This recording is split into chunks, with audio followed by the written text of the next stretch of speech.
사건 최초 보고. 2023년 12월 한국 시장에서 1년간 가장 크게 성장한 앱 1, 2위에 중국계 쇼핑앱 알리익스프레스와 테무가 이름을 올렸던 사건. 그때만 해도 큰 위기감은 감지되지 않았던 것으로 판단.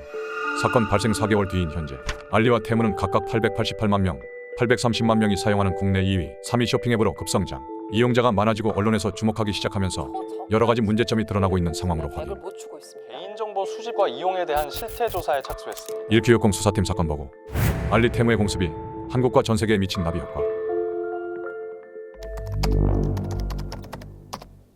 중국산을 혐오해왔던 한국인들이 그 어느 때보다 중국 물건을 사들이고 있는 현상이 포착되고 있다.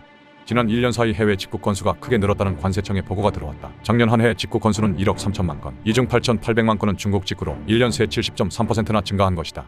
중국 직구 앱 알리익스프레스, 한국 진출 6년 만인 지난 2월 앱 이용자 800만 명 달성. 배달의 민족이 9년 정도 걸렸던 성과다. 또 다른 중국산 쇼핑앱 테무. 테무의 앱 이용자 800만 명 돌파 시점은 불과 8개월. 중국 패션회사 쉬인도 70만 명이 이미 사용 중. 언론에서는 이를 알, 해, 쉬의 공습이라고 명명하기 시작했다. 왜 한국일까? 첫째, 수도권 인구 밀도가 매우 높아 배달이 편리함. 둘째, 트렌드에 민감한 소비 성향으로 구매력이 굉장히 높음. 셋째, 고도의 정보기술 인프라. 넷째, 탄탄한 물류 인프라. 그리고 마지막으로 중국에서 가장 가까운 지리적 위치까지. 한국은 인터넷 쇼핑이 가장 쉬운 나라로 꼽힌다. 유로모니터 조사에 따르면 한국은 이커머스 보급률 4위, 이커머스 매출 세계 5위. 사업자 입장에서는 굉장히 매력적인 시장이라는 분석. 중국 내부엔 조금 더 복잡한 이슈가 존재하는데 수년째 이어진 미중 무역 갈등과 코로나 이후 실업난, 디플레이션 우려까지 내수 경기 악화로 재고가 많이 쌓여있는 상태에서 중국이 찾은 탈출구가 바로 수출. 한국뿐만 아니라 미국과 유럽, 남미까지 사실상 전 세계에 융단 폭격을 가하는 중. 지난해 테무의 쇼핑 앱은 3억 3,700만 건, 쉬인은 2억 6,194만 건 다운로드를 기록해 미국 아마존을 압도했다. 테무는 2022년 9월 출시 이후 단숨에 전 세계에서 가장 많은 다운로드 수를 기록한 이커머스 앱으로 등극. 2위는 쉬인이 차지함. 알리, 테무의 공격 전략은 이렇다고 한다. 먼저 대체 불가능한 최저가. 똑같은 신발이 국내에서는 3만원인데 테무에서는 1만원. 1만원대 드론도 5천원에 판매되는 매직이 매일 벌어지는 곳이 바로 중국 이커머스 세상. 대체 불가 초저가 비결은 뭘까? 첫째, 현지 공장에서 해외 소비자에게 직접 판매하는 구조. 관세와 부가세, 제품 인증 비용과 중간 판매자의 마진이 전혀 발생하지 않는다. 둘째, 중국 내에서도 임금이 저렴한 중소도시 노동자를 통해 상품을 만든 뒤 철도와 고속도로를 타고 대량 수출하는 구조. 셋째, 직구 면세제도라는 국내법에 허점을 악용. 한국은 150달러까지 관세가 붙지 않고 미국은 800달러까지 무관세다. 만약 한국에서 매일 150달러씩 구매한다고 하면 1년간 54,750달러, 한국 돈으로 7천만원 넘게 물건을 수입해와도 세금을 내지 않아도 된다. 거기다 AI를 활용한 상품 수요 예측까지. 테무는 한국에 앞서 미국에 진출하면서 1초당 650만 달러에 달하는 전미 프로풋볼 결승전 슈퍼볼에 2년 연속 광고를 태웠다. JP모건에 따르면 지난해 테무의 마케팅 비용은 17억 달러, 약 2조 원, 올해는 30억 달러, 약 4조 원을 태울 거라고 예상 중.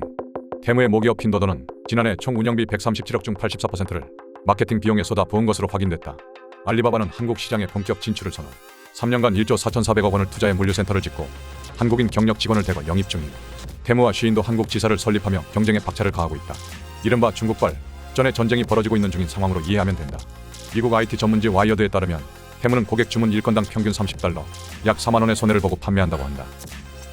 중국 업체들의 자금력은 쿠팡과 비교해 압도적이다. 알리바바의 시가총액은 485조 원, 쿠팡의 10배에 달한다. 판매업자들이 생존 위기에 놓였다는 보고가 속속 포착된다. 지난 1년간 폐업한 한국 쇼핑업체는 7만 8천 곳, 기록 1회 사상 최대치. 올해 들어 폐업한 쇼핑업체도 이미 2만 4천 곳이 넘었다고 한다. 대기업도 다르지 않다.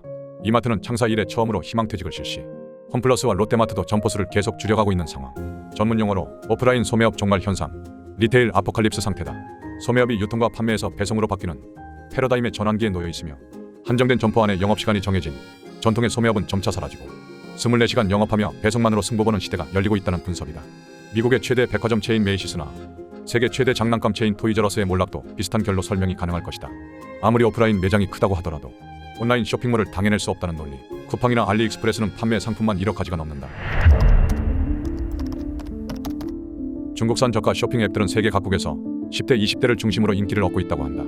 앱 자체가 하나의 게임처럼 받아들여지기 때문. 룰렛을 돌리면 쿠폰이 나오거나 농작물을 키우는 게임도 앱 안에 다 있다. 즉, 중독성이 강하다는 것. 테무를 만든 사람은 구글 검색 엔지니어 출신으로 게임 회사를 창업했던 콜린 황이란 중국인이란 점도 영향을 미쳤을 것으로 보인다. 하지만 그렇게 사들인 중국산 물건들, 상품과 서비스의 질이 상당히 떨어지는 것으로 확인. 대한상의 조사 결과 알테시 앱 이용자 10명 중 8명은 피해를 입었다. 배송 지연과 낮은 품질, 과장 광고에 대한 불만이 가장 많고 유해하거나 안전에 위협적인 상품일 가능성도 크다.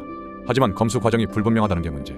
실제 인천본부세관이 알리와 테무에서 판매하는 귀걸이, 반지 등 장신구 404개 제품을 조사해보니 국내 안전 기준치보다 최소 10배에서 최대 700배에 달하는 발암물질, 카드뮴과 납성분이 검출되기도 했다. 또 하나는 짝퉁반입 문제.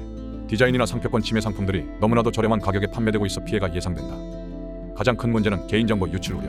앱을 이용하는 과정에서 수집된 정보가 어떤 방식으로 활용되는지 알 길이 없음. 중국은 국가정보법 7조에 따라 자국 플랫폼 이용자의 개인정보를 언제든 수집해 이용할 수 있다. 단순한 개인정보 유출이 아닌 국가 차원의 정보 유출일 수도 있는 것. 한국인들의 익명 댓글 반응을 살펴보기로 한다. 중국산 바가지 씌우는 상인들 거르는 건데 무슨 문제라도 있나? 소비자는 싸게 살 권리가 있다. 언제적 직구인데 잘 팔리니까 막으려 드는가? 딴 방법 없다. 경쟁력을 갖춰라. 국가 비상이다. 정신 차려라. 나중에 유통시장 다 먹으면 한국은 지옥이 될 거다. 싸다고 사는 머리 없는 사람들도 한심하다. 전통시장 살리겠다고 강제 휴일 강요하는 게 한국이다. 애국 소비하자. 하지만 살아남는 국내 업체도 분명히 있을 거다. 돈 넣어주면 다 죽는 거다. 여러분들도 의견이 있다면 댓글로 적어주시면 된다. 미국인들의 반응도 추가로 살펴보았다. I suggest people stop buying their Chinese crap on Amazon. You are paying 2 to 3 times as much there for the same item. It's obviously filled with trash, but there's some reputable companies in there. A lot of the no-name products on Amazon are cheaper through Temu, Shine, or AliExpress. Either way, it comes from China. Yes, the $17 Nintendo Switches are real, but you have to get 200 people to sign up for it to work. Temu sold my number to scammers. Temu is China junk waste of anyone's money, and so are 90% of Amazon products. I hate how this Chinese crap has taken over eBay and Amazon as well. Amazon's time has come and gone. It's over. 현재 세계 주요국들은 중국 제품에 대한 반덤핑 조사와 관세 부과 등 제재에 나서고 있다. 더 늦어졌다간 자국 산업이 한순간에 무너질 수 있기 때문 한국 정부도 현재 유해 성분이 포함되어 있거나 국민 건강에 위해를 줄 우려가 있는 식품이나 제품을 반입하지 못하도록 해외 직구 상품 통관 절차를 강화하려고 법 개정을 추진 중이다. 특허청은 국경을 초월한 디자인 침해 상품 유통의 단속을 강화했다. 중국 이커머스 플랫폼의 공습에 대응하기 위한 범정부적 차원의 종합 대책도 조만간 내놓을 예정이다. 이제는 해외 소비자로 눈을 돌려 새로운 성장을 모색해야 한다는 목소리도 있다. 쿠팡은 대만에서 로켓 직구 서비스를 시작. 주문 다음날 대만행 비행기로 배송 중이다. 그리고 지난 12일 쿠팡은 1,400만 회원 와우 멤버십 요금을 4,990원에서 7,890원으로 58.1% 인상한다고 밝혔다. 멤버십 수익으로만 연간 1조 3,260억 원을 확보하게 된 것으로 알리, 테무 등 중국 이커머스에 맞설 실탄을 마련한 것으로 풀이된다. 무신사는 13개국 대상 세계 언어로 서비스되는 글로벌 스토어를 오픈했다. 올리브영과 아모레퍼시픽도 해외에서 화장품을 주문하면 한국에서 직배송해주는 글로벌몰을 각각 운영 중이다. 일명 역직구로 새로운 성장 가능성을 모색해볼 수 있을 것이다. 이상 사건 보고를 마치도록 한다. 다들 구독과 좋아요 누르기 바란다. 다른 사건으로 다시 찾아오겠다. 제보도 환영이다.